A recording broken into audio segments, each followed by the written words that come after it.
autism isn't real. You can't have a hyperfixation because I'm the one who has all the hyperfixations. I'm You holding can't have them in they're my mine. little box. You can't have them. They're mine. You can't have any hyperfixations.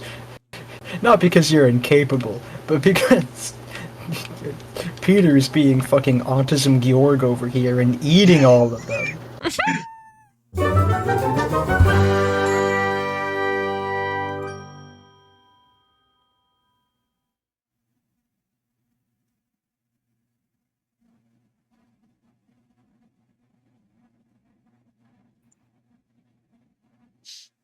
Ooga booga. Ah! Welcome to the podcast. The scariest podcast you'll ever meet. In August, maybe. In August. Depending on when this is released. In August of 2024. I'm Alina. I'm Cole. I'm Peter. And today we're no longer jesters. No, we're spooky now. I may have turned off the shading, but we're spooky now. I really hate to break this to you guys, but like, there's a lot of people on the internet that are like pretty horny for certain jesters, and yes, that includes like the grimdark ones. So I'm just letting you know. Why do they got so many horns? I'm leaving.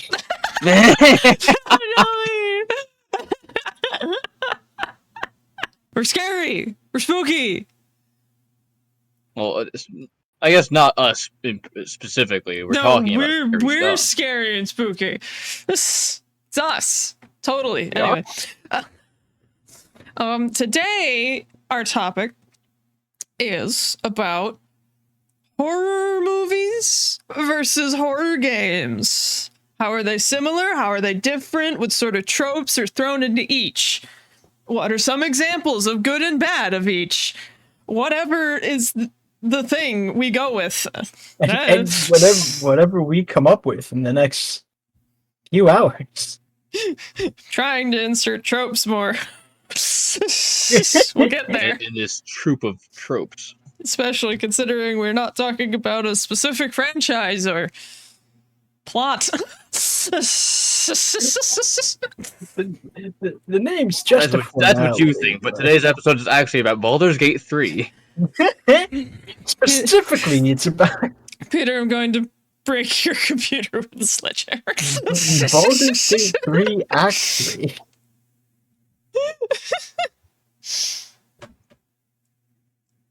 Oh, okay. But yes, so. Anybody want to start? Or do I need to start? Who's starting? Where's this conversation going? I don't know. You don't know? Where the fuck is the ship going, says the navigator. Let's start with horror movies. Okay. Start with horror movies. What Great. are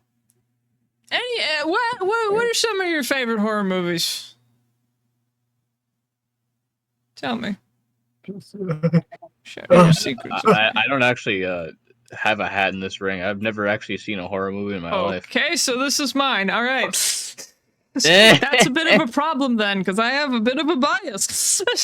I've seen a horror movie, probably. Okay, good job, Cole. I'm proud of you. No, Alina, come on. Okay, you gotta remember, we're both cowards. Peter literally said we should do this topic instead. I don't know. Well, yeah, I figured I'd contribute more in the horror games front. Okay, so I'll pull the weight in the movies. That's okay. That's fine. So unfortunately, Peter and I are also chronic gamers. So horror movies. Here's the thing. I have an interesting relationship with horror movies because every time I've tried to watch one, I just get bored. Like, I don't know if it's because the internet has numbed me to such Hollywood-based horrors or what. I just, they never do it for me. I've never had a horror movie actually scare me. It's weird. It's very weird, but that doesn't change the fact that I've seen some. Which gives you a leg up over on Yes. Doofus 1 and 2 over here. Now, from my experience, a horror movies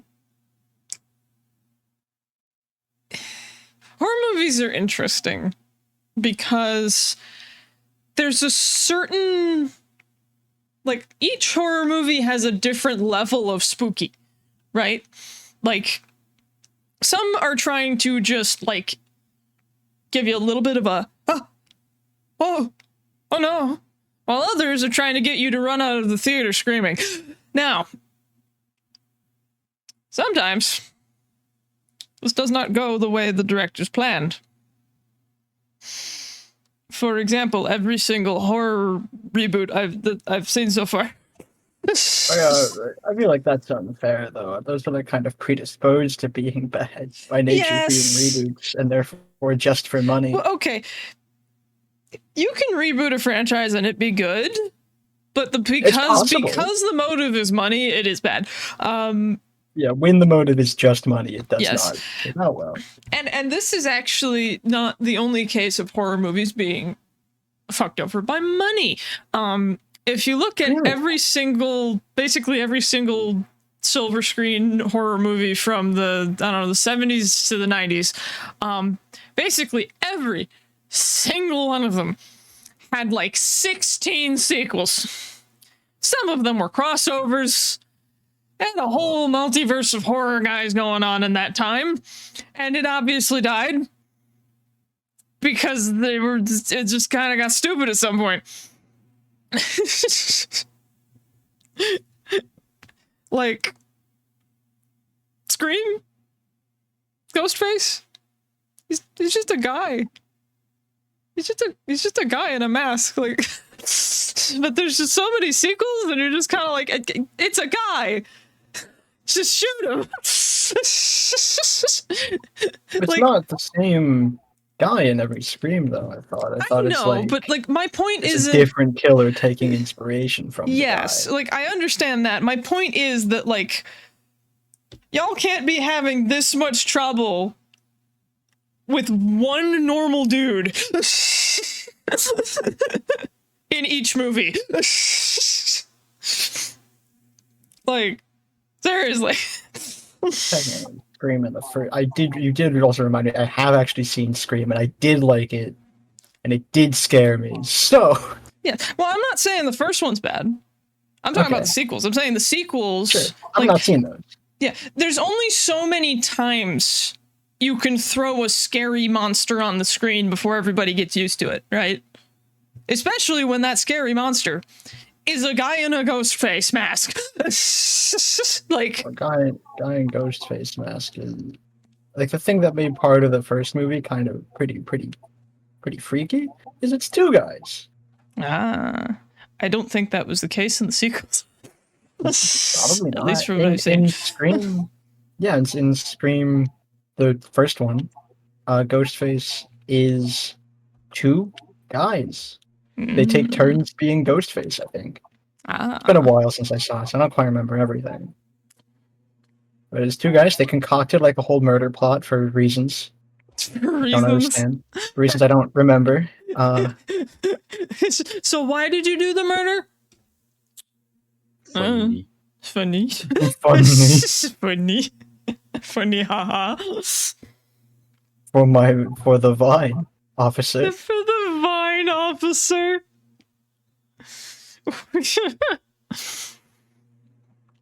But yeah, a lot of horror movies have been ruined by money. Even in the olden days. It's not a new phenomenon. Before money existed. Before money even existed. 1984.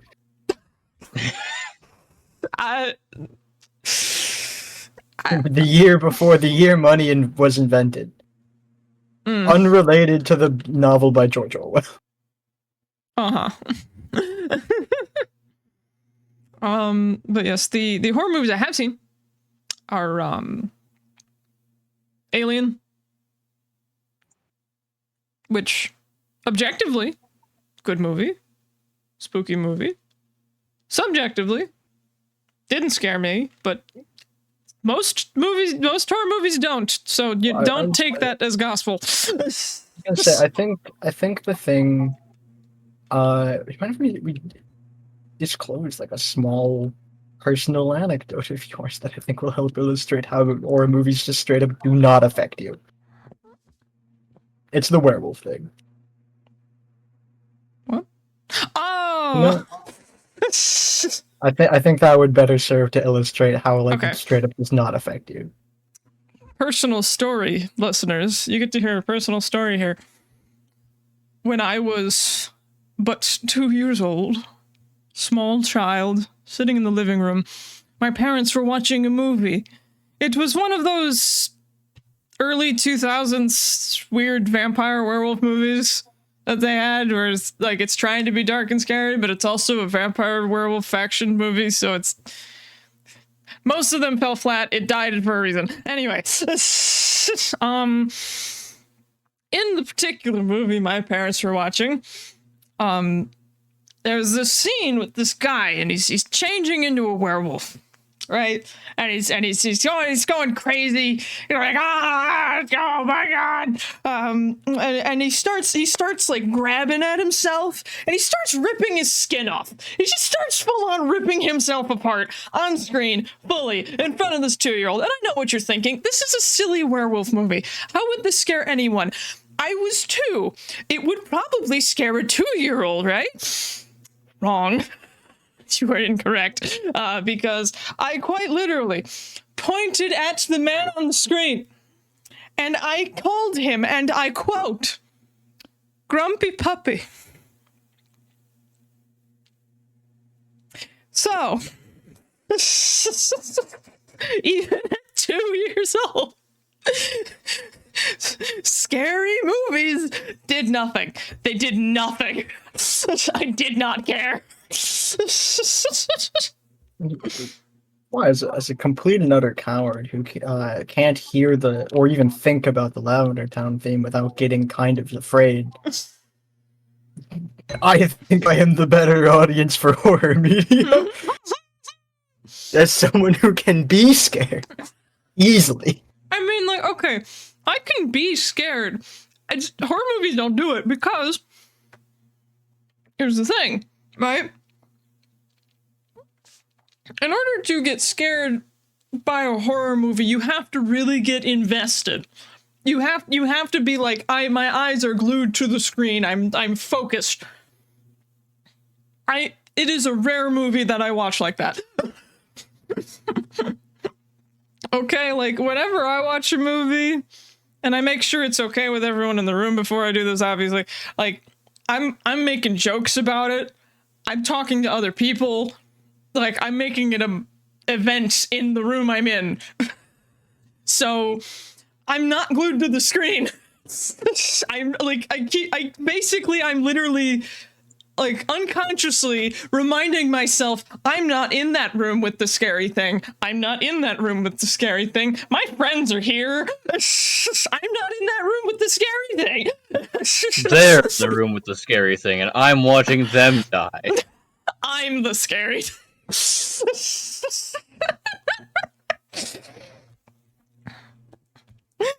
I'm the scary thing. Let me get my chainsaw. It's like, yeah, it's this idea of like, the monster's not after me. The monster's after what's his face on the screen, right? So to me, it's similar to a situation of getting chased down by a bear. If it's going after the other guy, I'm not worried. I'm not worried about me. I'm worried about the other guy, obviously, but you know, horror movies don't scare me. Now, horror Well, it sounds movies like rather than don't scare you, that it's more like they don't interest you. Like, the movies themselves are not interesting enough to capture your attention. I mean, I'm paying attention to the movie. I get the story beats. I don't feel like I'm in the movie. is the thing. The fear that I'm getting from horror movies isn't from feeling like I'm in the movie. It's because what's being depicted is scary. That's the thing. It's being depicted. It's not actually happening. I mean, yeah, if it was obviously happening in front of me, I'd be terrified, but you know. You don't have a healthy sense of fear. I don't. Anyway. Work on that. No. You should work on it. Should be more afraid, actually. I'd rather not. But yes, there's a particular issue with certain horror movies where they try to rely really heavily on jump scares. And God, do I hate jump scares. It's been tried to death and back. Yes, it's to me a jump scare isn't even really a scare. It's more of a not. It's just a surprise that you don't want. And I have some takes when we get to like the video game section of this, but yeah. Yeah, definitely. There's been that period of time in horror movies where they were very, very jump scare reliant because they. So the fun thing about horror as a genre is that really popular horror tends to reflect the fears of a given culture at its current state and time. Mm-hmm. That's why you had like a lot of home invasion movies for a while. Yeah. Again, well trodden ground, especially in like horror areas, is that point of discussion of like that's why that was like that, because people in the suburbs were afraid of getting home invaded by mostly because they some of them are kind of racist about it. So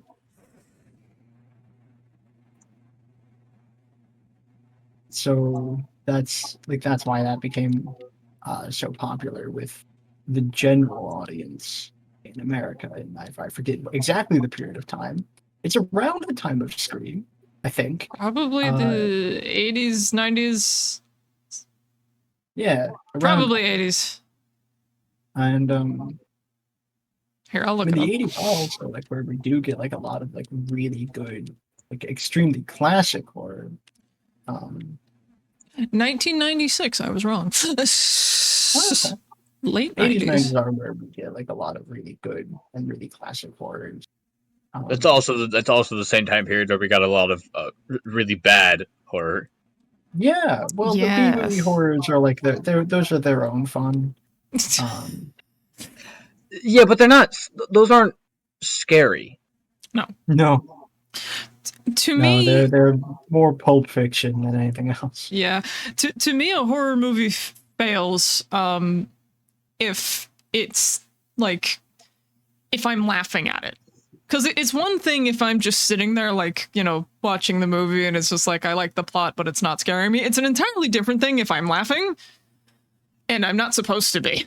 Because like I'm having fun, but I am the opposite of scared.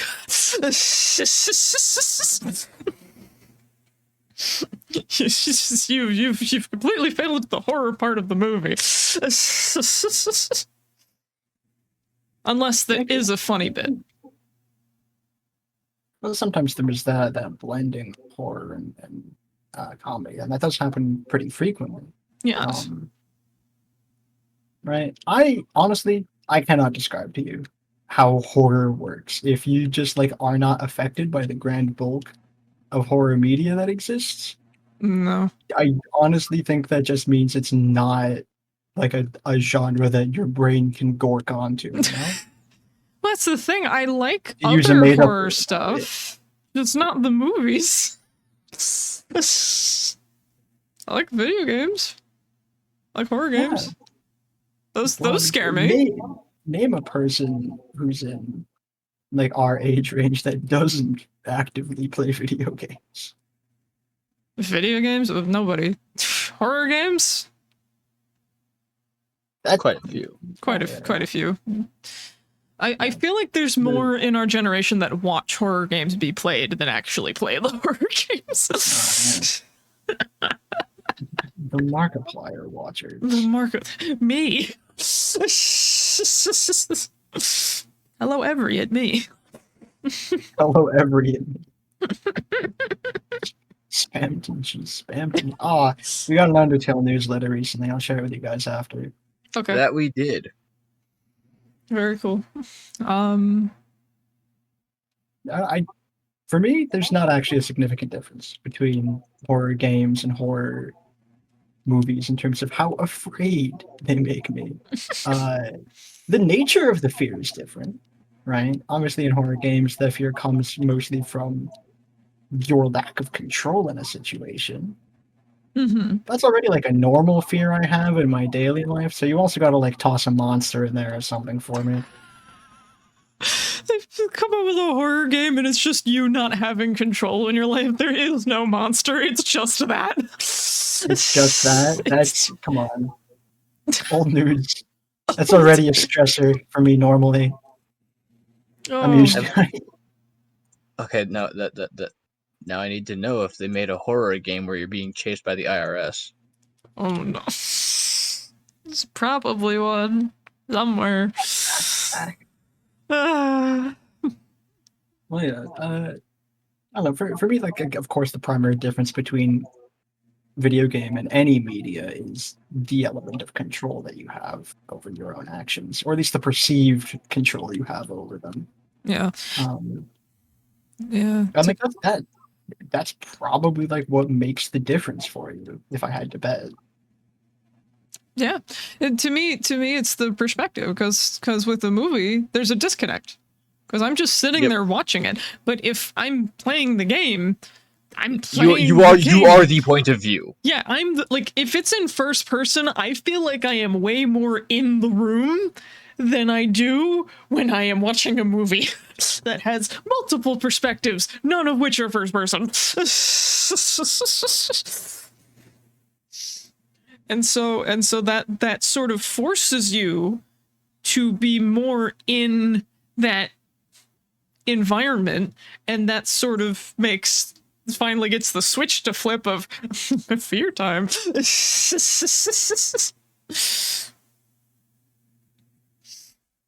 So yeah, that's my big difference between a horror movie and a horror game. Movie and game. And game, yes. Movie and game.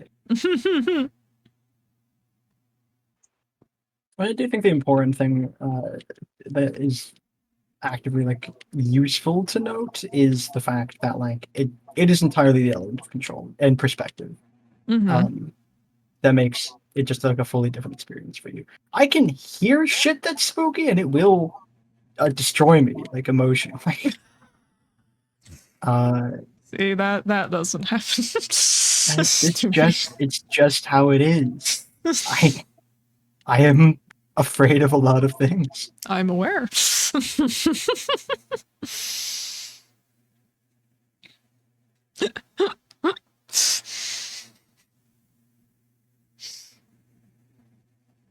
Didn't we watch... What was it? Something of the Lamb. Children of the Lamb. Something of the Lamb? Silence of the Lamb? Silence of the Lamb. I was thinking Children of the Corn. Children of the Corn? I thought different horror movie entirely. Didn't we all watch that in like a Discord call once? I didn't. You I didn't. did see it on TV though. I wasn't there. Okay. I was also not there. Okay. Yeah, see, like, Silence of the Lambs, like, it was a good movie. I liked the plot. The scary bits did not scare me. But I still like the plot. I think a part of the thing as well is like I said, a lot of horror, at least a lot of really popular horror that exists, is a reflection of the fears of the culture at a given time. And so it's really possible that as well that you're just like disconnected from the culture and therefore it doesn't scare you as much as it would other people. I'm also disconnected from the culture. Hello, autism diagnosis. But and but also am naturally afeared of many things regardless. So it bridges the gap for me. See, it's really funny because I don't pay really much attention to lay culture. Like it's not something that I'm constantly scrolling for on Twitter or something. But like I made the basically active choice to do that because the current culture is so paranoid about so many things, and it's just like, you all need to chill. I think that's a part of the reason as to currently why so much modern horror is this like horrific, disjointed series of stuff happening, because there is now more than many other times such a plethora of fears to draw upon, and such a like unified, connected culture via the internet that you can do it through, that it's hard to pull on just like one big one without pulling the entire fucking ball of twine loose. Yeah. You know what did scare me as well? What? The Magnus Archives horror podcast. This is an audio-only format, and I think it's very effective, at least at delivering the contents of each episode, and the fears themselves. And like thinking about fear as a giant connected ball of twine is what reminded me of that, because it's a mechanic of the metaphysics within the series that fear is a like tangible cosmic force that exists. Well, I think another thing, like with podcasts especially, is you need to be more immersed in it, unless you have it running in the background, in which case you aren't really absorbing anything if you're running it in the background. If you really should not run the Magnus Archives in the background, especially not like the end of season 1, or else you're just like writing something or drawing something or doing some kind of work, and suddenly you have like worm noises in both your ears, and it's a thoroughly unpleasant experience. I would not. I would recommend listening to the last few episodes of season 1 without headphones. Earbuds. Don't do those without any on speaker. Do it on speaker in private. If you don't want people around. Put it on a bone speaker. Have my bones vibrate the sound to me directly. Vibrate the Magnus Archives directly into my bones. That would be interesting. And it's something you can do. And there is there's a cosmic fear entity that plays around with bones a lot. Like a lot. Yay. Well, the Magnus Archives, I think, was really effective fear. Like I've seen a lot of people who are in that fandom who talk about not being afraid of other media, having like that one Magnus Archives episode that fucked them up. For a lot of people, it's the computer one. I'm not going to talk about it. Okay. I'll talk about it after. Did it fuck you up? I don't want to talk about it on, because Magnus Archives becomes like a serialized story after a while. So like that's kind of a spoiler one. I think that's like season 3. So it's yeah. It's really good though. Do give it a listen. It's free. Wow.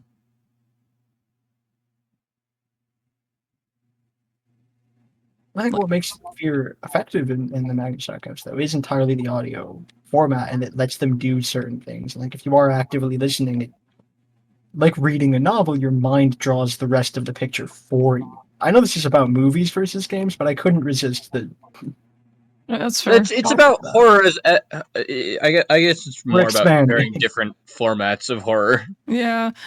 It's funny because one aspect of horror that a lot of Hollywood movies just can't seem to do, because they need to have the grand reveal of what's doing all the stuff, is that your imagination can come up with something way worse than any visual CGI practical effect could ever do.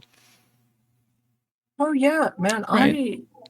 I watched a while ago now. I watched the first season of Stranger Things, which I think is arguably horror. I think it's more supposed to be like mystery drama, but it is arguably supposed to have like those horror moments in it. Considering their main monster is in Dead by Daylight, yeah. So I'm not gonna go with this horror. But I wasn't afraid watching it. I was tense in some of the moments, but like I was never scared. I got honestly pretty wrapped up in like criticizing the narrative flow and like certain character beats instead of being afraid. Mm-hmm. So I don't think personally that Stranger Things is good horror media, and I think that is a part of it. Is by the end of the first season, basically the core functions of how all this shit works is explained. Not everything has an answer to it, Yeah. but like the core functions, at least of how like the upside down works and how 11 has like 11 having like psychic powers and vaguely how she can use them is all not like super explained in depth, but like is all suggested enough to the point where like your mind will fill in the blanks with stuff that does make sense Yeah. and not wondrous possibility. Yeah. Yeah, what was it? I watched A Quiet Place, right? And I love the concept of that movie because I'm seeing ads for each part of A Quiet Place whenever a new one comes out. yes, but I'm more specifically just talking about the first one because the other two I don't care about. Like, the first one I watched, and the concept is horrifying. It's this idea of these things that just sort of showed up, and it's like you can't do anything that makes noise or they come and get you, which makes for a very tense movie. Not a scary movie, but a very tense movie. And there's a point where they make a loud noise by mistake. And of course, this makes everything go to shit, as per the pre-stated rules. And they try to do this big reveal of the monster, as they usually do. And it sure is it was just like this semi-humanoid, semi-quadrupedal thing that had like a circle mouth and no eyes. It is very CGI. I always thought from the noises made in the trailer that they were like bird-like. No, there are no wings. I wish there were. That'd be horrifying. I think the idea of like you make a noise and a thing swoops down from above and picks you up and you're gone.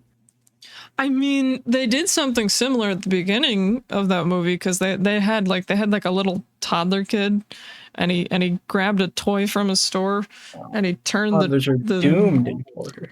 They never live. No, Stupid children. Stupid children.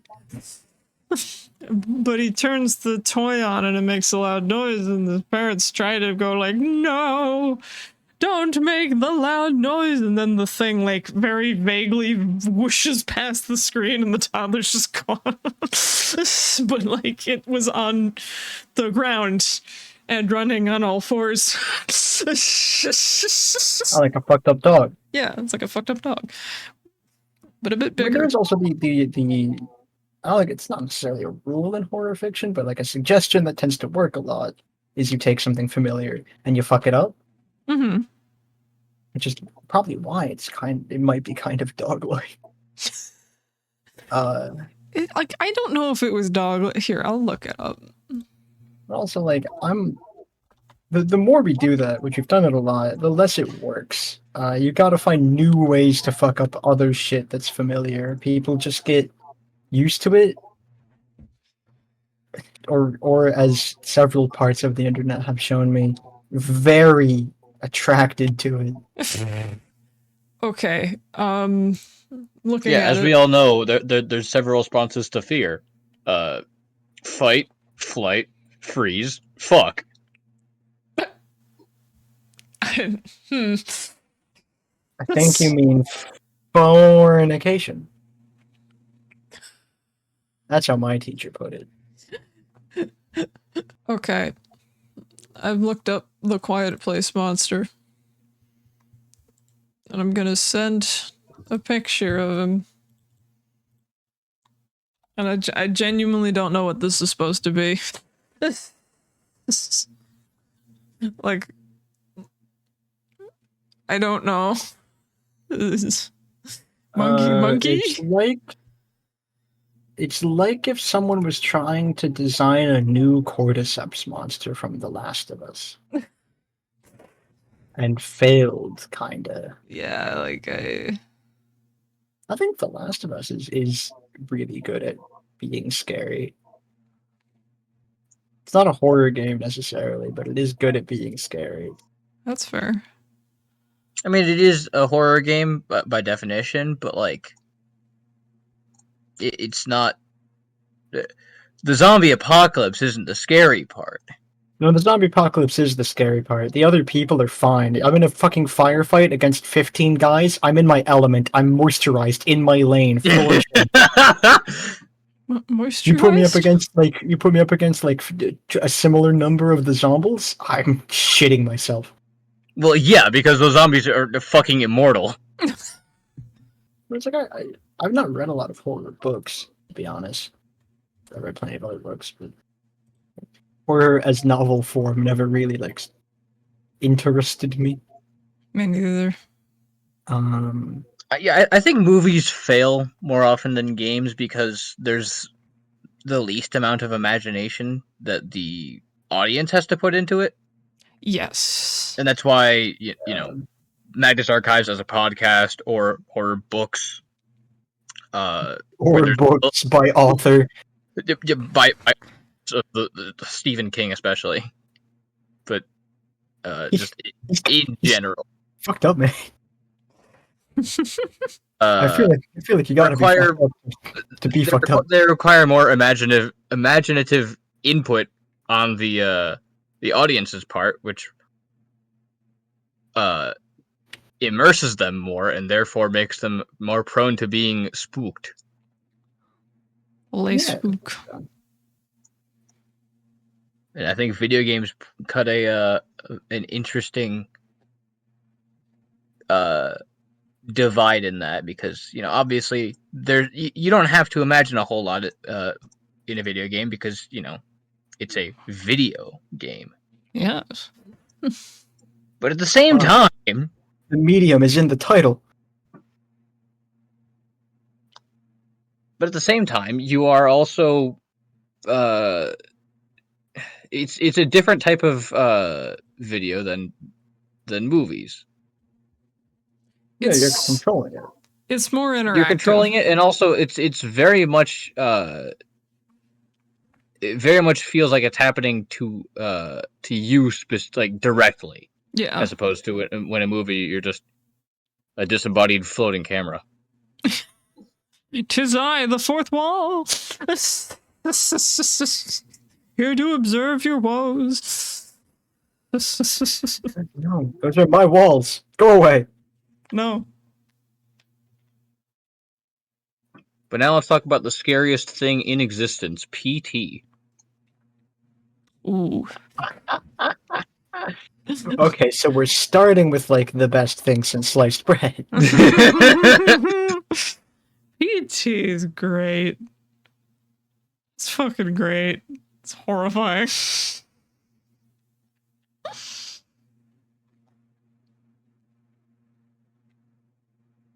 Is that all? Is that all we have to say? I don't know. It's there. Okay. I don't even know how. PT basically plays on your inherent perception skills, right? Because sometimes it's pretty obvious what's changed in the room, and sometimes it's a very subtle change, but it's a change that you do notice whether you like it or not. And sometimes nothing changes and you're expecting it to. Yes. Like it shows you a pattern and then it changes the pattern. And then it changes it again. And it's that level of uncertainty of what is going to happen when I loop through this goddamn house again that makes it horrifying. And other games have tried to replicate it, and some have kind of gotten there, but PT is a time. It's also very much there's a constant feeling of anticipation for something to happen. Yes. I mean, yeah, part of that's probably because you are literally being watched the whole time, aren't you? Yes, if you like get into the like game code and change the camera angle or something, you can see that the spooky lady is right behind you the whole time. That's my wife. That's my wife. Every Silent Hill protagonist. I see Cole's going with the fourth option in the fear response. Love? Yeah. Yeah. Doesn't have to be fornicate. Could just be love. It's okay. Yeah, but we gotta fit it with the F's, so it's love.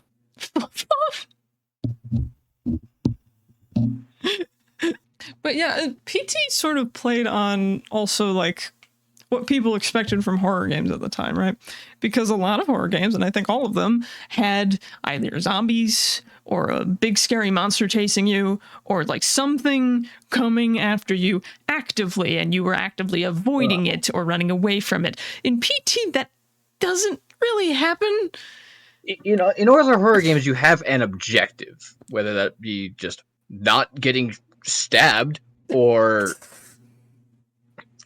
in the case of like Resident Evil, you are progressing through whatever fucked up shit to just an underground facility / castle beneath the police station. Yeah. / village in the middle of nowhere, village in the middle of nowhere, village in the middle of nowhere. Hey, house in North Carolina. Village in the house in North Carolina. Village in the house of North Carolina. Castle in the village in the basement of the house in North Carolina. And the police are there. God. Resident Evil is it's a time. It's certainly a time. And there's Resident Evil movies. And none of them are good from what I've heard. I didn't even know that there were Resident Evil movies. That's how bad they are. Yeah. I think the Resident Evil movies, if I remember right, I think there is an animated Resident Evil movie that is at least more fun to watch than the bad live action. Yeah, well, that's fair. I don't know if it was good or not. It kind of faded from my perception very quickly. Probably because nothing much happened in it, I'm gonna be honest. Even if it was more fun than the others. The snippets of Resident Evil movies I've seen look extremely generic. So, from what I can tell, it's pretty forgettable. But yes, Resident Evil. I think it's worth noting as well that PT was just basically like a tech demo to see if they even could do a game like that at the time. Yeah, and then it never came to fruition, which is like, well, no, but it worked though. Well, it did work, and then there was forget what exactly happened, but there was a lot of look it up. creative disagreements, at least, between important people involved in production. PT served as an interactive teaser for the game Silent Hills, an installment in the Silent Hill series. After the cancellation of Silent Hills, Konami removed PT from the PlayStation Store and made it impossible to reinstall. Okay, but why? The true horror aspect of PT, being unable to fucking get it. Yeah, because fuck you.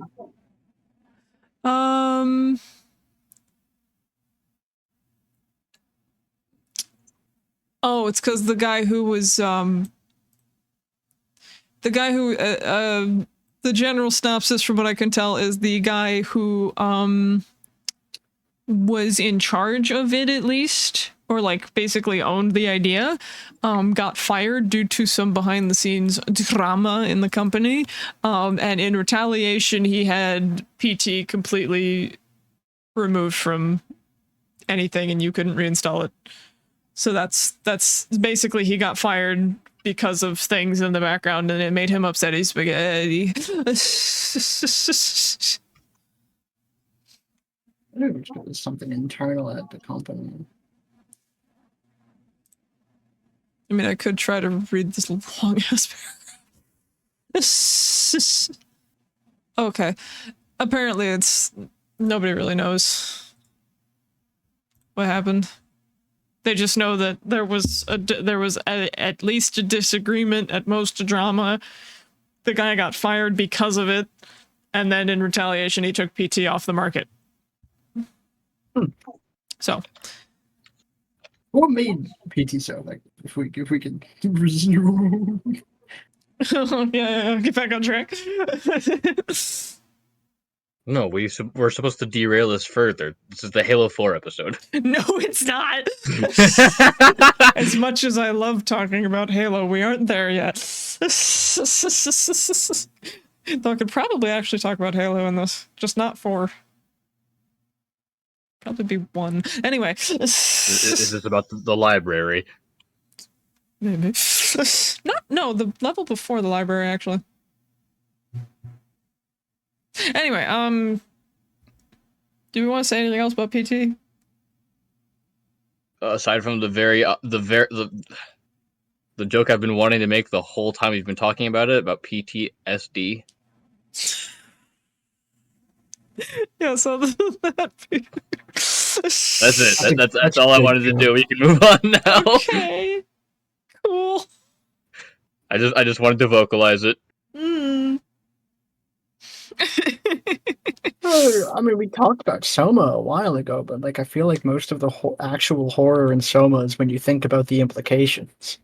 The horror in Soma is entirely existential. Yep. Like it's this isn't about the thinky horror. This is about the feely horror. Feely horror. The feely horror. Yeah.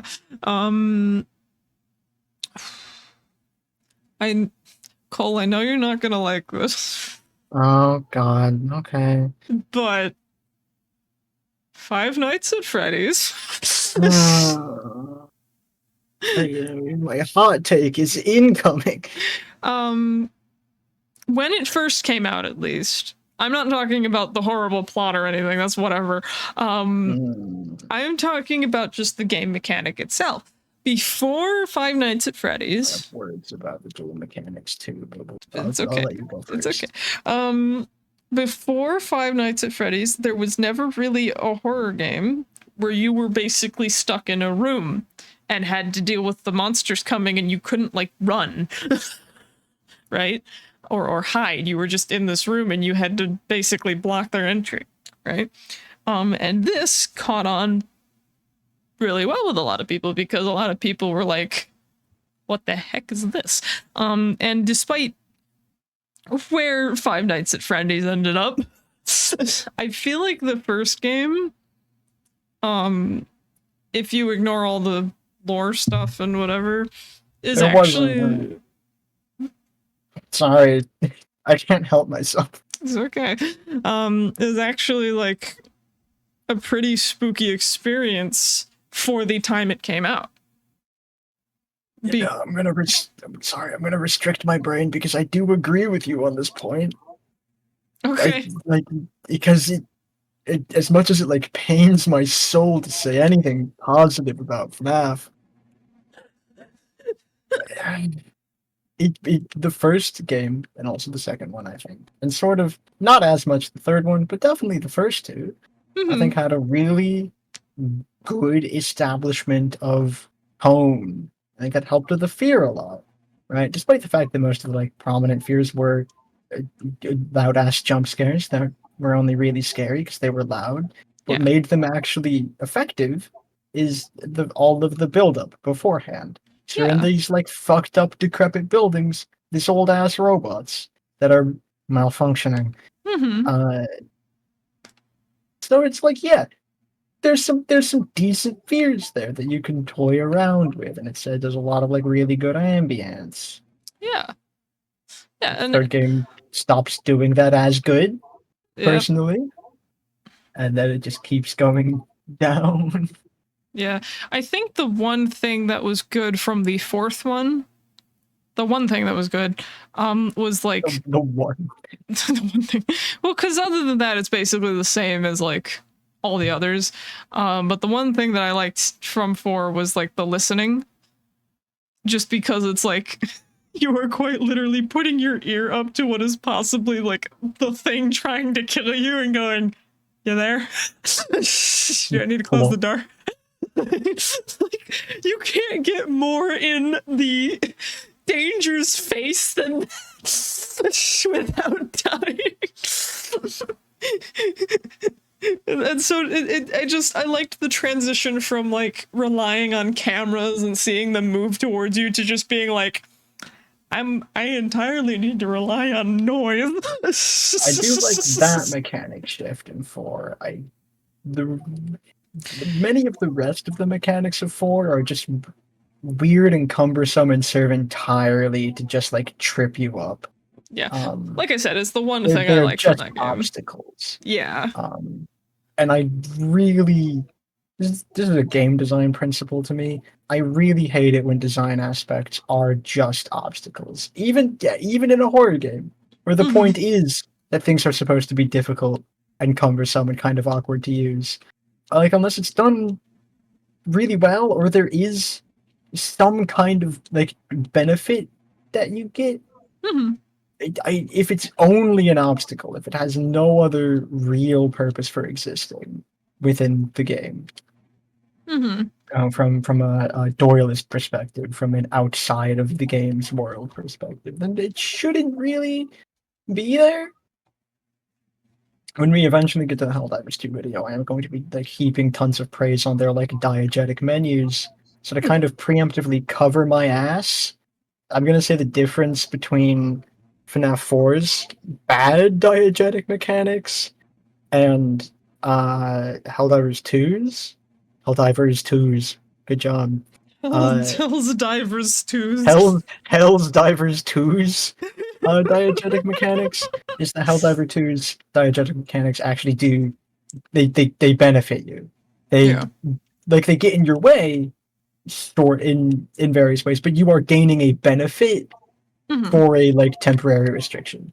You are getting something out of it. You don't really get anything out of the like fucking cumbersome ass shit in FNAF 4. It's just harder than the previous titles for the only reason of being harder than them.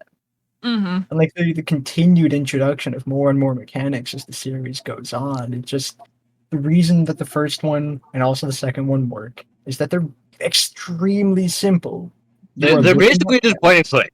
They are point and click games. Which makes sense because that is before Scott made FNAF, he was making like bad point and click adventure games. Because they're very simple. You're literally just looking at cameras and closing doors and managing your power level, and that is it. And turning lights on and off.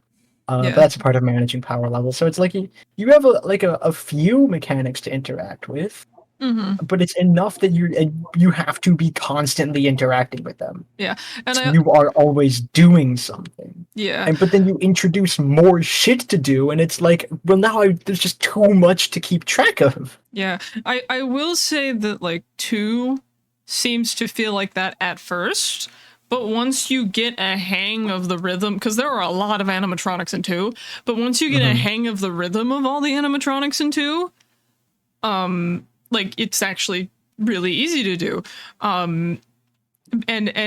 There's a big difference between I'm putting all this stuff here to like just make this harder for shits and giggles, and I'm putting all of this stuff here as a hurdle at first, but you are going to practice and you are going to get better, and then you're going to get good at it and you're going to feel good about that. That's kind of a new mechanic too. 'Cause as far as I'm aware, FNAF 2 only introduces 2 new mechanics, and it is the mask that you can use, and it also introduced the box. Were there the music box. Yeah, the box, but like there weren't vents in the first one, were there?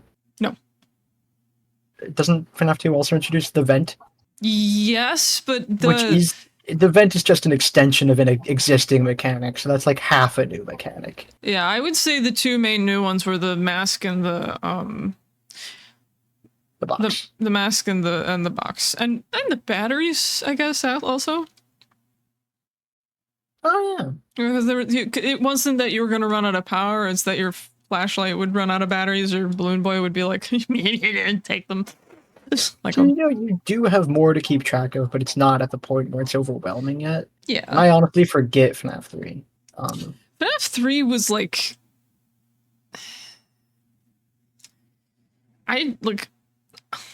Just so everyone knows, I haven't played any of these. I never really wanted to. But like, from what I have seen, 3 seemed to be a lot easier to manage than at least 2. Well, yeah, because there's only one animatronic. There's only one actual enemy. Yeah. And the rest are hallucinations. If I recall right, the threat you're experiencing is actually dying via asphyxiation from like a gas leak. Yeah. Which is why there's a bunch of hallucinations. Yeah. And not to mention, like, you can actually control where he goes. I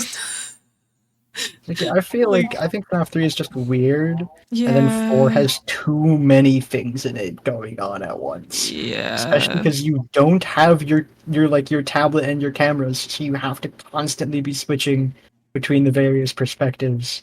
Yeah. And like, similar to like the first 2, you're constantly doing shit, but it feels so much more frantic. And I feel like 4 makes failing not scary, not like a chance for improvement, not like I can do XYZ better next time, but just frustrating. Like, you aren't learning anything. There's nothing you can use to improve next time. You just got unlucky. And that can happen in the first 2, especially on like the final nights, the like bonus nights. Oh god, yeah. Well, the bonus nights are bonus content. Yeah, that's reason. Like, you want a challenge, kid? Then you go to the challenge. Or like 20 mode or something, stuff like that. Yeah. Like, my favorite FNAF game was the one where on night 11 they made you fight Sans in the middle of being jump scared. Yeah, so like you're being jump scared occasionally during Sans's attacks, and then you just gotta keep up. You also have 1 HP, so if you make a single mistake, you just have to go all the way back to the beginning of the whole game. It deletes your save. Yep, delete your save, uninstalls the game. You have to reinstall it, replay through the entire thing. Actually, you can't reinstall it. You get 1 chance. Oh, you only get 1 shot? Is this the 1-shot episode? No, we already talked about that. Joke's on you. I'm gonna add it back in and have a full episode about 1-shot. Okay. Sure. Yeah, we didn't have a full episode of 1-shot. We did not have. I know. It was a bit in a thing. I don't remember. We did it at some point in a video. Metafiction. Metafiction, right? Yeah. which is where I talked about a different horror game called Doki Doki Literature Club. You want to talk about subverting expectations? I don't. No, this is about feely horror. That is existential horror. Fine. I know it's also feely horror. It It's also preys on feely your horror. emotional responses a lot. Walking into that room and seeing Siora just fucking Siora. hang herself is like, no, Siora, fuck, oh no. The D&D is melding in my brain. Sayori, that's it. Seeing Sayori fucking just fucking hang herself and you're just like, I The fuck? personally am of the opinion that like FNAF Past Game 2 is just not very good horror, and I do despise the trend it kickstarted. Right? I Yeah. think it's arguable if you can class FNAF as like mascot horror / horror for kids. Right? I think that's a debatable point. I'm not here for that. I am, however, saying that it did inspire a lot of games that are in that category. Yeah. I mean, like, yeah. I know the first one definitely was not made for, like, it wasn't intended for children, but I think as it went on, he slowly realized his audience was children and started Was tailoring to children. that, and then. Yeah, What do you mean? Security Breach is like the most mature game I've ever seen in my life. Wow, I can't believe we have a real toddler here. Whoa! Whoa! I Never saw seen a toddler capable of growing facial hair. Whoa! I saw an opportunity to be really mean, and sometimes you gotta take them. Listen, as someone who deals with a lot of intrusive thoughts at once, stop. Don't let them win. Oh, that wasn't an intrusive thought. That was, Okay. that was an impulsive one. Okay, understood. Don't let I them win did either. actually genuinely think that. And I chose to act on it. Oh, are you telling me that Yasa Freddy isn't the scariest shit you've ever seen? What a Freddy! Oh my god. I'm sorry.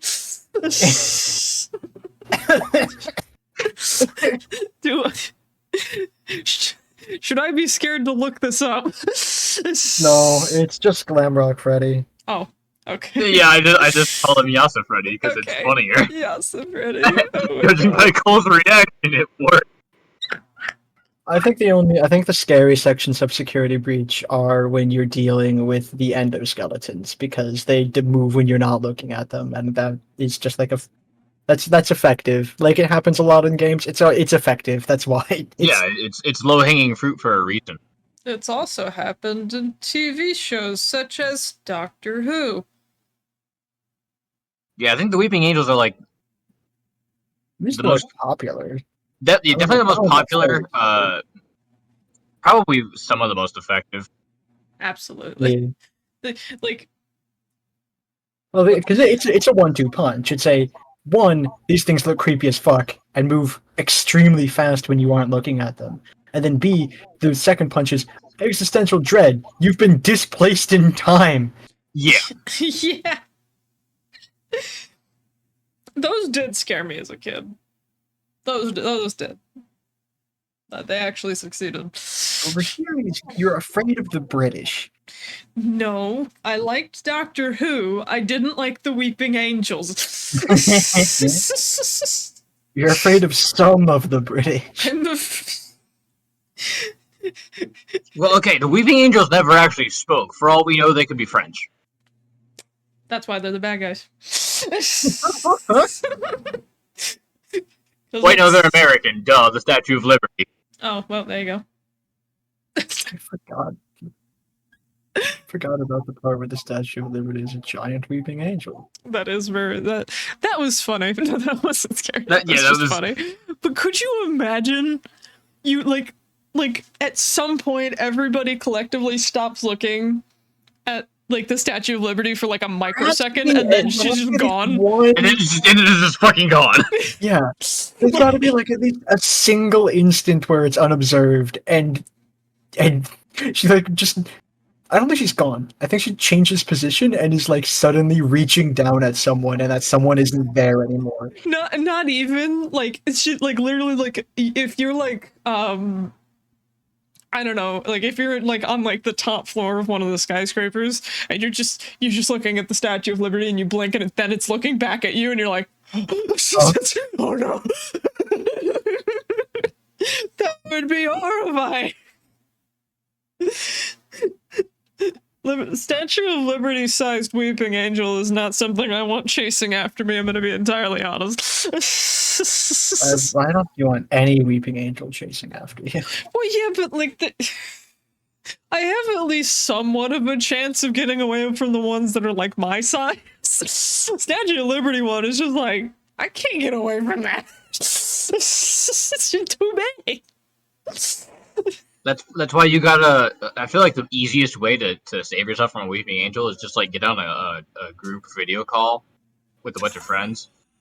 It's just, hey guys, why are you calling us? Guys, it's me. No, you're forgetting one of the later established rules of weeping angels is that any depiction of an angel becomes one. So your video call would become a weeping angel. How would that work? I'm pretty sure the angel that they see is not the same one that you see. Yeah, it becomes a separate instance. Oh no. Even better, I'm going down and taking down all my friends with me. Yeah, we're all getting temporally displaced. We're all weeping now. And when everyone's weeping, no one is. And when everyone's time displaced, no one will be. Except that it doesn't work that way, because once everyone's time is displaced, everything's just fucked. Yeah. Unfortunate. Oh, but yes, you wanna know what else scared me as a kid? The flood.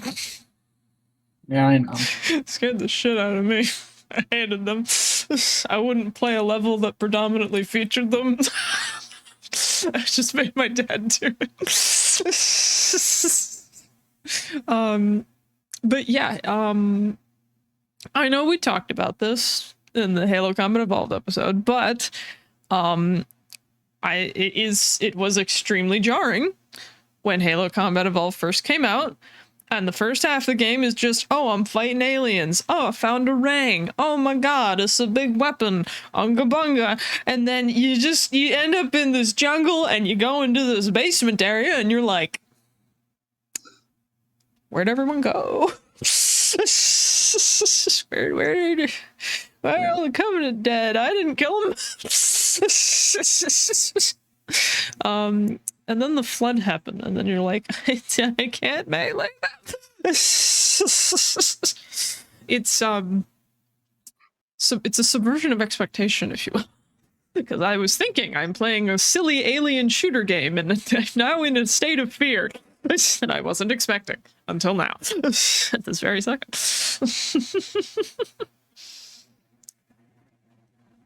Obviously, That didn't get me. But also, A, I knew they were coming, and B, I wasn't a child. Yes. That's the thing. The issue with a scare like that is, like, It only works as a core memory. Yes, it only works, like, once, right? Because after you know they're coming, you're kind of like, you know what to expect. Oh no, it's the flood. I'm gonna get the shotgun. I think I've only ever seen one raw reaction to the flood happening, because there was this, I don't know, if I found this YouTuber guy that was like, basically his whole premise was he was a PlayStation guy, and he was playing Xbox games for the first time ever. And he was playing Halo Combat Evolved, and he got to the flood in the library, and I'm like, oh, he doesn't know what's about to happen. It's just, oh no. So, Lots of fear from that man, and it was entertaining. A more recent one that I personally like a lot is Amnesia the Bunker. I didn't see. First of all, I didn't play it. Second of all, I did not watch anyone play all of Amnesia the Bunker. Which means we have to skip because Cole has no concept of amnesia. I know I've watched someone play all of Amnesia, Le Dark Descent. but I forgot there were more than one amnesia game. Yeah. That was the first one. They were the same people who made Soma. I mentioned this in the Soma video. Were you not paying attention? Completely honest with you. The Soma video is like, I think, takes the cake for amount of time I zoned the fuck out. You were exhausted. This is true. You would like not slept at all that day, or the day before. Yeah. A recurring theme. But yeah, no, I really like that game. I also haven't played it, but I have watched playthroughs of it.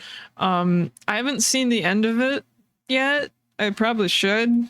But it essentially it's taking place in World War One. Already not a fun place to be. You're trapped in a bunker. Also not a fun place to be. Like, at least in the bits of the game I have seen, it's almost like there's an effort to hide the monster, which I really like that, because it lets your imagination like sort of fill in the gaps. And as we've previously stated, your imagination can think of something way worse. And I also like, sort of going off of a point you made, Cole, about like having game mechanics that like can be challenging but provide things. Yeah, that game is full of that. It can cripple you temporarily, but like it has to also be useful. You have to gain something for the cost. Yeah, that game has a ton of that. Or just feels like shit. Yeah, but the Amnesia the Bunker has a ton of that. Like the light you get is a crank light. So it's like you get the benefit of having a light, but suddenly so cumbersome to use, you'd rather just not have it. Yeah. Because not having it means it's not a mechanic that you have to use. Yeah. And you can also, like, you're in the World War I bunker, so you have a gun, but if you use the gun, the monster's gonna come to your location, but you can use it to unlock doors. And also shoot at it if it gets too close and you have the spare bullets. And that's the other thing. It slows it down, but it gives you a chance to escape. You can get grenades, explosives, like you can get all of this stuff, and all of it has a benefit and a hindrance. And it's basically the player has to sit there and think, is this worth the risk? And I really like that. And they also have a fun mechanic where there's a generator that you have to fill with gas once in a while, or you just lose lights. Because, and the monster likes the dark. So if you want the monster to stay away entirely, you fill up the generator and then you go do what you're gonna do.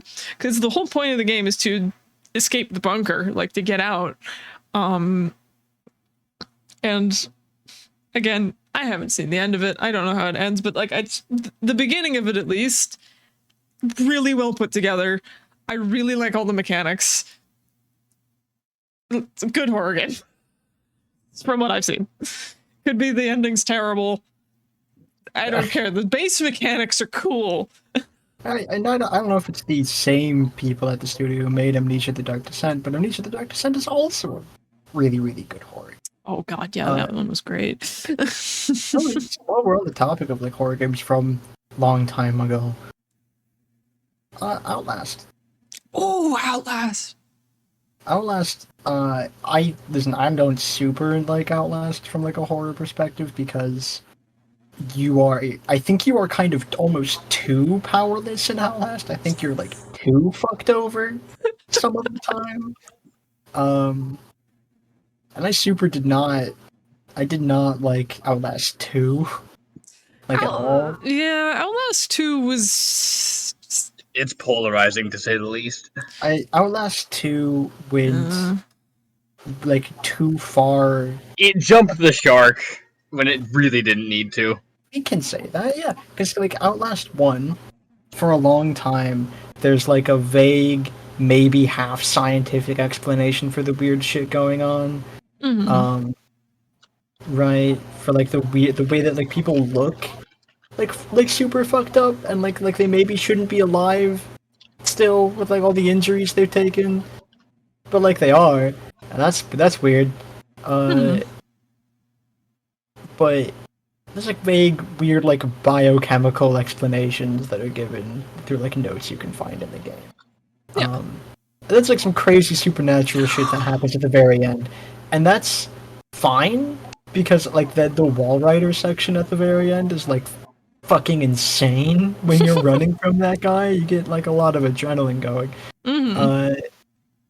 So like that's okay, and then Outlast 2 like goes fully hard ass in the supernatural direction. Demons? And I just Demons. do not know what to make Demons. of it. It just, I don't know. It felt like, because, okay, I watch Markiplier, as we've established multiple times now, and he has this series called Three Scary Games, right? Yes. 3 scary games, where he plays 3 scary games, is pretty self-explanatory. And sometimes it's a good horror game, sometimes it's a bad horror game, sometimes it's a horror game that's so good he goes and makes a whole series out of it. Outlast 2 felt like one of those 3 scary games that went on way longer than it should have. Because a lot of the games he plays are fairly generic in concept. You're in the woods in a cabin and there's a ghost or a demon or a werewolf or a something out there that's trying to get in, or you end up in a grocery store or a gas station and there's demons outside. Like, all of them kind of follow a pattern, you know? And It's because like they're all like easy locations to use, right? Like a gas station, a solitary gas station at the edge of the road in the forest or the desert in the middle of the night, yeah. manned by like with a single guy for staff. Yeah, and it's like, So there's like anyway with no cell reception either. So it's like if yeah, anything happens, dependent on this guy, and if this guy isn't here, I'm fucked. yeah, but like, you know, and it's like, I get it. You know, you're just making your own little indie horror game. I'm not expecting, you know, the most grand scheme I've ever seen in my life. You know, like, it's fine for games like that, but then you get to Outlast 2, and it's like, we're in the middle of the woods, weird village, demons, weird people, and you're just sitting there like, you know, this could have been like a 30-minute video game, and you've made it like 2 hours. Why? Like, there's a certain point where you get the gist, and then you're just kind of like, yeah, no, yep, no, I get it. Why is it still going? I've figured out the concept. Why are we still here? Just to suffer? It's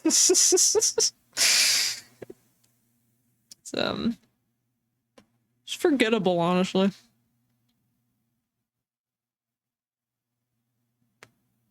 Fairly forgettable. Yeah, I'm thinking of some of the other stuff that Mark is playing now. We're going down the list. No, we're not gonna just run down the list. I know. There are two specific people, maybe not two specific people, but two specific sorts of games I want to like point out that I think are like extremely effective indie horror. And one is Germ Food, who made Night of the Consumers, which is retail as hell. It is the retail horror game where you're a new retail worker and you gotta gotta do your job, and it sucks, and it's terrifying. But what makes it scary is A, the threat of failure, and B, the horrific stress and anxiety you feel the entire time.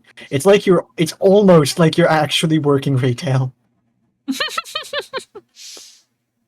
And it's such a great job at like creating a horrible tense atmosphere.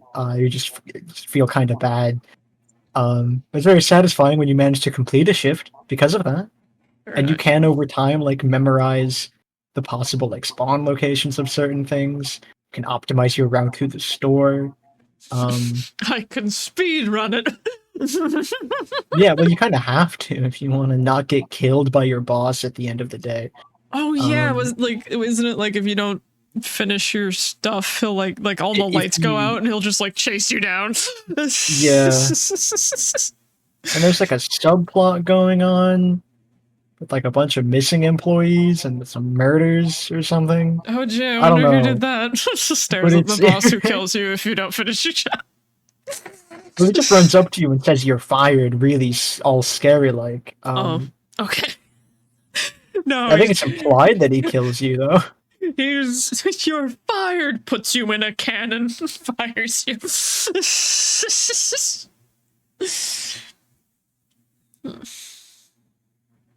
Yeah, that one's. But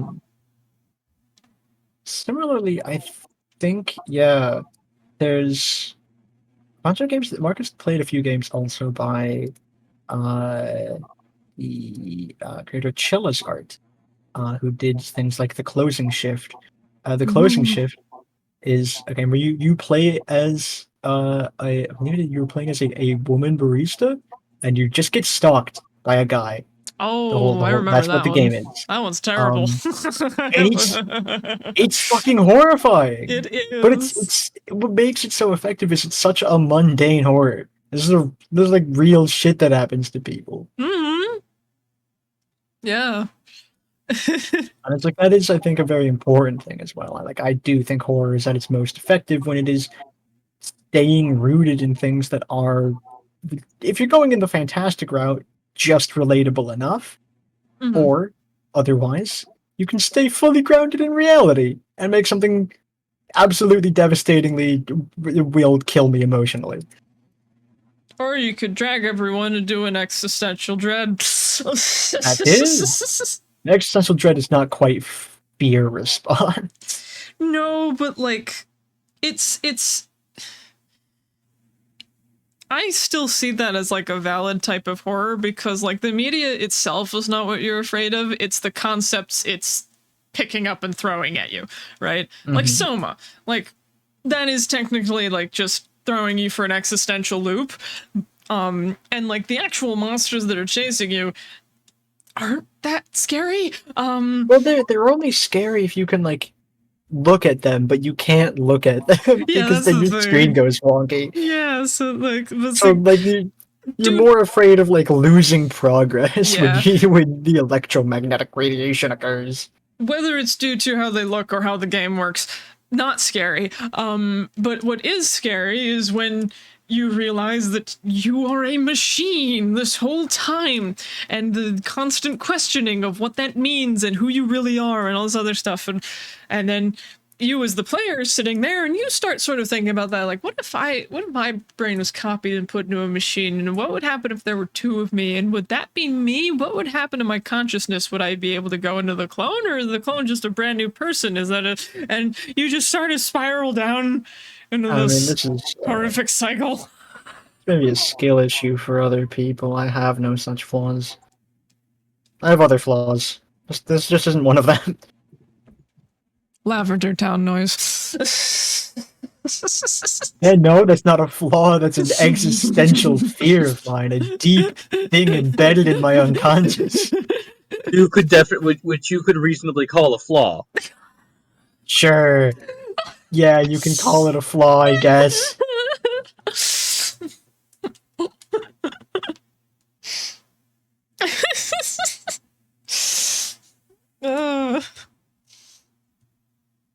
I'm not existentially terrified of things in like an existential manner.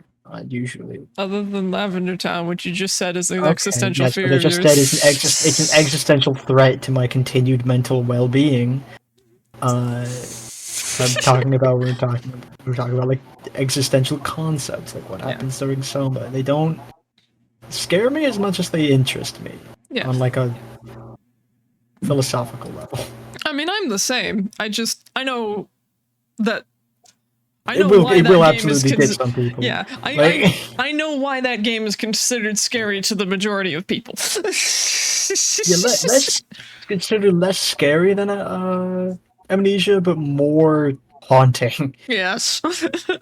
Which I do agree with. It is kind of stuck in my brain forever. Yeah. It's the specter of someone.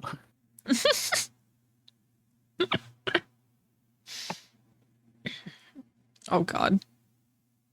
Do I even bring those up? Well, now you have to. Always. Creepypasta games. Okay, maybe we uncork something bad. I mean, the only one I know about is the Slenderman game. I mean, I also saw that when I was little, and it did encode a primal fear into me as well. But like, that's Fear of the woods. Of the woods. Fear of the. I think that's a the healthy fear to Slender have. Man. Fear of the woods at night. I think that's healthy. I think that's a good fear to have. Yeah. That's fair. I'm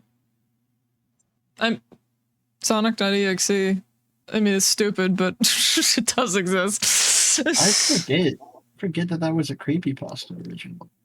Yeah. I think you can play through Ben Drowned. I think you can technically do that. I think since the video has come out, that guy's like really. At least he's I think at one point has talked about the modding tools used to do that, so you can technically make it happen. You can technically do that. You can, yeah. Yeah, I don't know many creepypasta games. It's okay. I'm talking more just generally the genre, because I know that it exploded a bit, and then similar to Five Nights at Freddy's, it derailed with a bunch of people making like their own version of it, and it just very much oversaturated it very quickly, and everyone was kind of like, I don't want to play these anymore.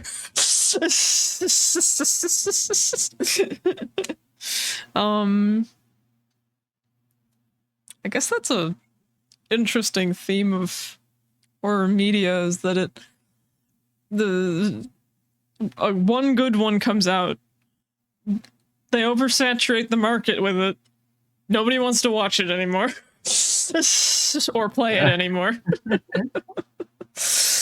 It's almost like things aren't scary when you've seen it 1,000 times.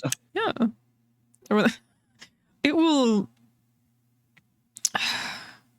I'm trying to think.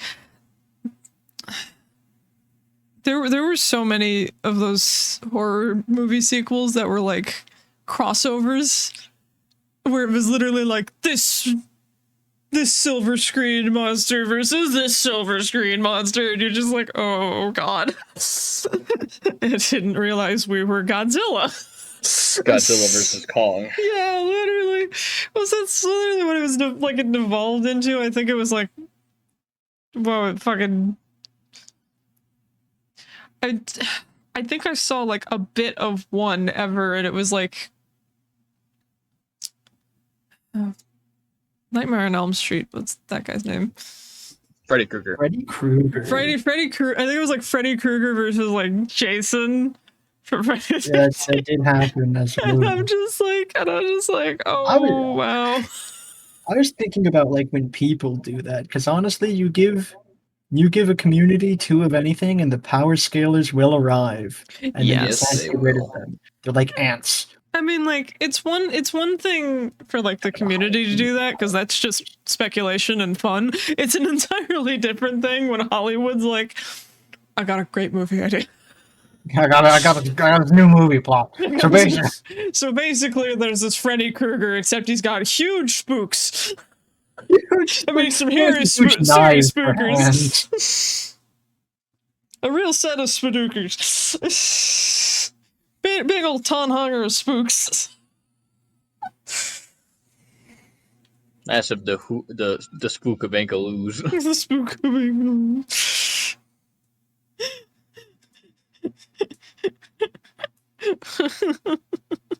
Anyway, Cole, what are some bad horror games that were bad at the start and just got worse? Bad horror games that are bad at the start just got worse. Well, most things that result from the FNAF craze. I mean, like something original bad. Something original bad. I actually don't know, man. Hello, neighbor. Hello Neighbor. I don't think Hello Neighbor started bad though, because the early access, like the alpha build, was pretty okay. Oh well, yeah, the alpha build was pretty okay, but if we're talking like a game that like if we're just looking at the game, not like the alpha beta versions before, just the game, like the fully released Hello Neighbor game, it sucks. It's not scary at all. It's terrible. And it's more upsetting because the alpha was good. And they just made it shit and then released the shit, and it's like, no, you did the opposite of how game design works. I forgot Hello Neighbor was a game until now. Yeah, me too. Yeah. It's like even when the game was like good, I always felt it was kind of, I don't know, kind of forgettable. I think Hello Neighbor never worked good necessarily as horror. I don't think it worked good as being scary. I think it worked good as like a bit of a stress, a bit of a mystery, a bit of a stealth. Yeah. But puzzles. Unless you're doing cinematic things like in the you are a barista and you're being stalked by a guy game, having just a guy as your antagonist. just a lad. Especially because the neighbor, I think a part of this is also like the art style of Hello Neighbor is very normal, I guess. I feel like it's hard to convey things that are like properly terrifying when you kind of look like a Saturday morning cartoon. I mean, if the Saturday morning cartoon still frames of the 2000s are anything to indicate, they absolutely could have gotten some shit with that. Yeah, they could have. They didn't do that. They got into the weeds, they chased the lore, they chased the notoriety that from around like the mystery, and like ended up delivering a generally unsatisfying product. Yeah. Well, it's I feel like they fell into the trap, the same kind of trap that Scott Cawthon did with FNAF, where it's like the mystery became such a big part of everybody's investment in it that they made it. They either made the plot so complicated that you were never going to figure it out, or they made the actual game itself so complicated that you were never going to get to the end. And especially, and when you base your plot, horror or not, on a mystery, and you build the mystery up that much, no matter what the solution to that mystery is, it will be disappointing. Like, you're setting yourself up for absolute failure when you do that. And I think, I mean, from what I've heard, the ending of the official Hello Neighbor game sucked. Not even because of the build-up, just sucked. It was just bad. It was just bad, but like, even if they had an end to the mystery that was like, you know, the best end to the mystery it could have possibly been, in my mind, the entire hassle of the puzzles and the bullshit of that house you're in and the everything was not worth it. House you're in. Hmm? Such bullshit of the house you're in. That game, like the engine that game was running on, was not made for like platforming. No. No, but like, and it's like they made it so hard to get to the end that once you got to the end, you were just glad it was over and you didn't care what the end was. And then when you got to the end, it was still bad. There wasn't even a chance for payoff.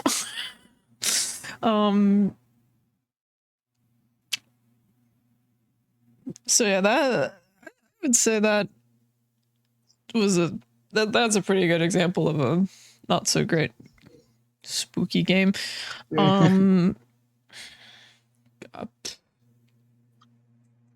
Poppy Playtime. I don't know enough about Poppy Playtime to know if it's good or bad. I just know I have really negative feelings towards it. Because of what it's done. Yeah, it's Not because of what it is. The first chapter of it was really good for what it was, because it was basically just introducing the concept of the game, and then it had a really good chase with the blue monster guy, and it was really cool. And then you got into the rest of the chapters and you're just kind of like, man, where am I? What's happening? Why am I here? And then the things chasing after you, it's because in chapter 1 you're getting chased by the blue guy, but you're getting chased by the blue guy through like a vent. So it's like, this isn't an open space. You are trapped in a vent with this thing. That's gonna scare anybody. Whereas in the rest of them, you're in like an open area. Just running through an open area, and you're just kind of like, man, I'm not dying because this thing's getting me. I'm dying because I keep going the wrong way and it's annoying.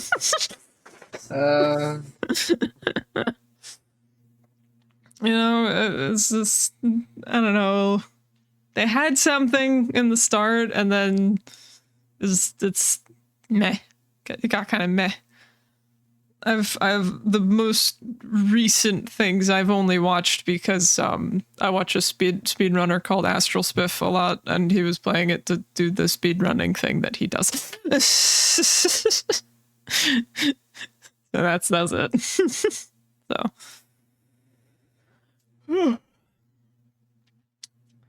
that one's not that great. Not as bad as Hello Neighbor in my opinion. Game wise, I'm pretty sure the people behind it tried to do NFT stuff, so they've already gone down a rung in my book. But they've pissed their bed. Now they have to lay in it. Yeah. Yeah, I'll bury them in their pissed bed. Jesus. If I can. I think that'd be less effective. You've dug your piss, now you lay on it. You having a stroke over there, buddy? You okay? No, I did that on purpose. Piss. I had a stroke on purpose, you see. I don't know if this is a horror reboot. I think it's more like a continuation. Yeah, but it was like a recent continuation of Halloween, the movies with the Michael Myers guy. And like, I had never watched the Halloween movies. This was not a good introduction to them. I barely understood what was going on. But one thing in that movie that I objectively think was the dumbest thing that you could ever do in a horror movie is basically Michael Myers is killing people. He's running around killing people, doing his thing, right? And the whole town gets together to kill this fucker. Right? Like, they're sick of his shit. And I don't exactly remember how, but they end up killing him. Like, they end up like, he's on the ground, he's bleeding out, he's dying, you know? And there's this whole moment of everyone going, finally, we're not going to be terrorized by this fucker anymore. We're good. And then the end of the movie tries to have this like speech go on about like, oh, blah, blah, blah, blah, blah. And then he just gets back up and starts stabbing people again. And you're just like, and that's how the movie ends. That's how the movie ends. And it's just like, you had all that buildup, that moment of triumph, and then you just made it useless. Like, listen, if you're gonna end the horror movie on a "we did it, we beat the monster" note, don't continue that with "oh, but you didn't though, lol." It's just stupid. I mean, like, you can technically get away with that, I guess, but like, make it a little more subtle. Don't just have the guy get up and start stabbing. It was dumb. It was a dumb movie. Like, again, I can't say too much on the plot overall because like I haven't watched any other Halloween movie. But yeah, that ending upset me. You know, it's a weird. We brought it up earlier. But a weird cross with horror a lot of the time is like tension, like making a tense situation, but like not just tense but uncomfortable. Yes. Here's a good example of that. What have you given me? What the fuck is... Clickle ding.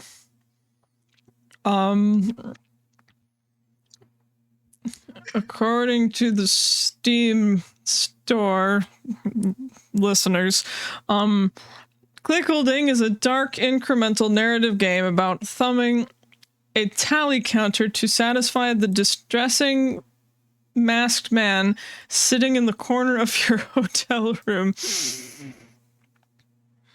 If you leave... Oh, you want to continue? We're popcorn reading? Yeah, all right. Sorry, I was just excited. No, you can do it. It's okay. This is insane. If you leave, you won't get the money, and you can't come back. If you stay, you won't be the same, and neither will he. Features: lovingly detailed 3D tally counter. Polished, mature, one-sitting storytelling from the developers behind A Life Eater and El Paso Elsewhere. This is my strange scaffold! Yeah. I love these guys!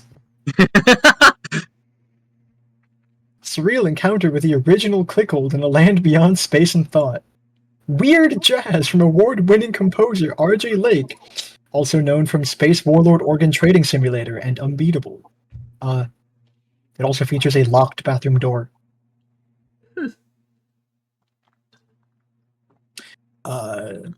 Mature content description. This game contains mature themes and imagery, including suggestive language and depiction of suicide.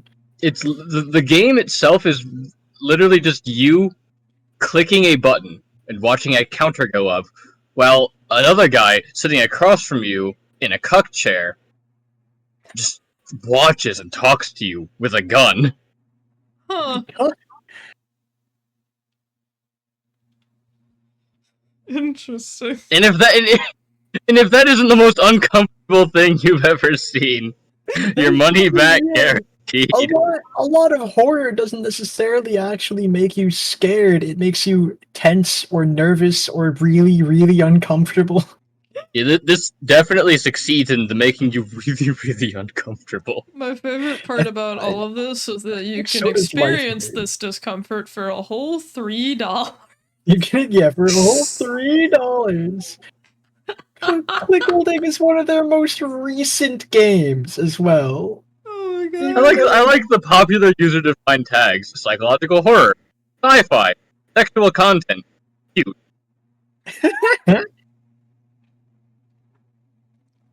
Oh my god. Sure.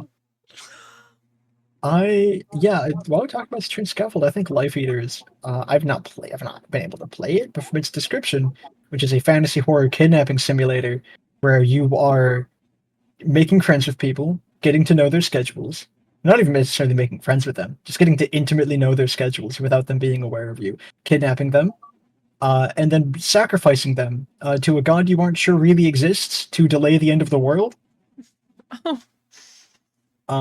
You are the horror in that game, and the horror of the game that makes you deeply uncomfortable is watching the intimate details of all these people's lives, and they don't know you're doing it. Wow.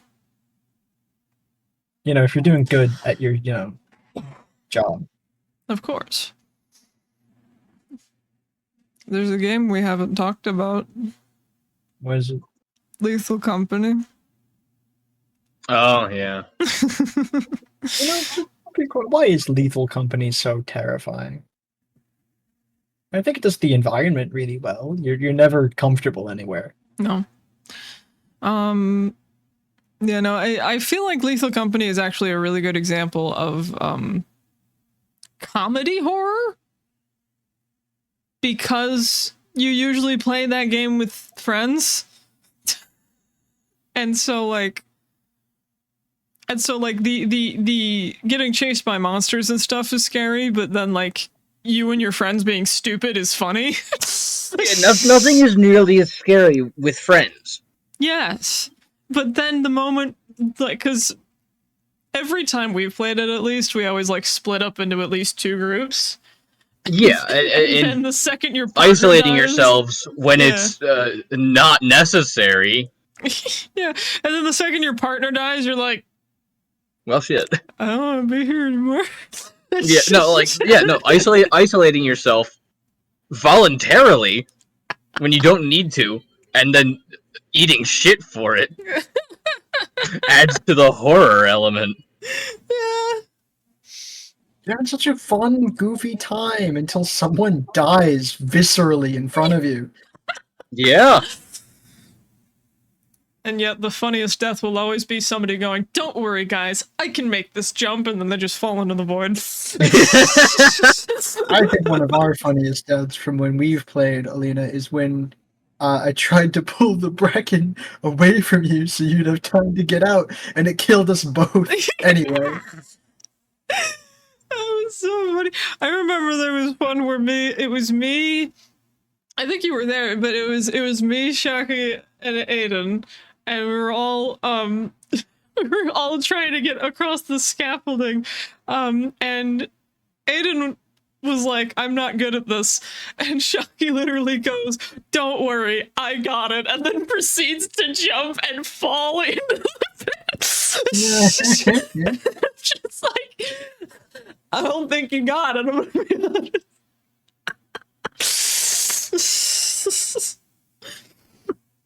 Oh, but you know, Lethal Company's scary, but it's also funny. So that's a really good example of mixing the two. Because a lot of times a horror movie and or game will try to be funny and scary, and sometimes it's too scary to be funny, and sometimes it's too funny to be scary.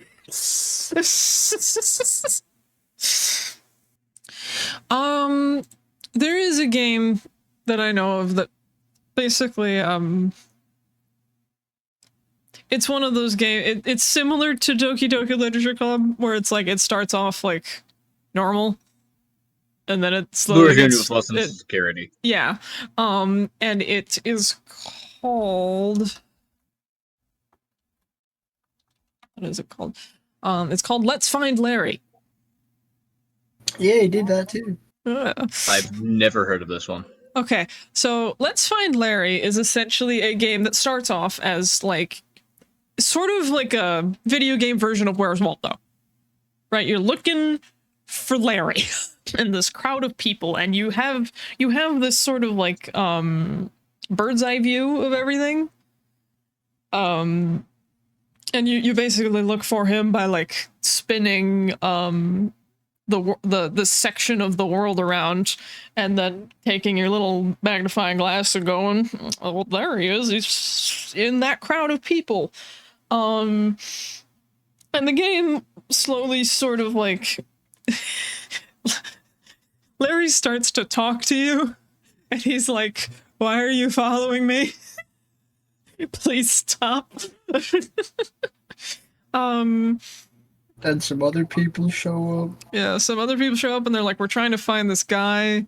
And you seem really good at finding this guy, so just Yeah. keep finding him. Yeah, but then we Bitch. Fuck you. Fuck you. Then we can get him. They're not friendly. No, they're not friendly at all. But at some point, Larry's basically cornered. And at this point, the game has devolved. Like, it started with, you know, bright colors, and there's a bunch of crowds of people. It started off, you know, with "Where's Waldo?" Now it's "Better find Waldo." Or else.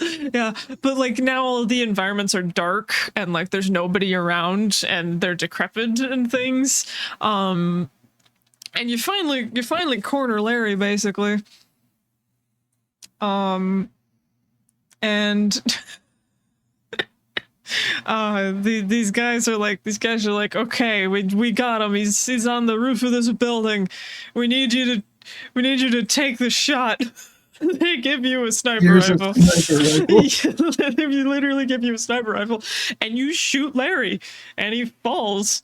And they're like, "We know," like, then Larry's like, "Please, I just want to be left alone." And these guys are like, "Cut the act. You're not Larry. We know who you really are." And then Larry just sort of like turns into a serial killer and kills everybody. And you're like, Classic Larry. Well, here's the thing. It isn't Larry. It isn't Larry. See, what basically happened to actual Larry is this guy killed him and took the skin of his face and is wearing it. But anyway, this is the part where the game actually, like, really throws you, right? Because this whole time you've been in a bird's eye view, right? You've been up, away from everything happening. Larry finds a way to pull you down to the floor. And then you're just like where you have been looking from high up this whole time, and there's just this serial killer in the darkness somewhere, and you're like, "Hold on a minute." I'm supposed to I want to get off of Larry's wild ride. I was supposed to be in the sky. I don't want to be down here. Wait. And then Larry kills her. But yippee! But like it's this it's a very interesting perspective change, because the game is basically it put you into a false sense of security by making it a Where's Waldo game, but it also pulled you into a false sense of security thinking that your only perspective was going to be away from everything happening. And now it's not. So I thought that one was a neat one. Fucked with a lot of stuff. And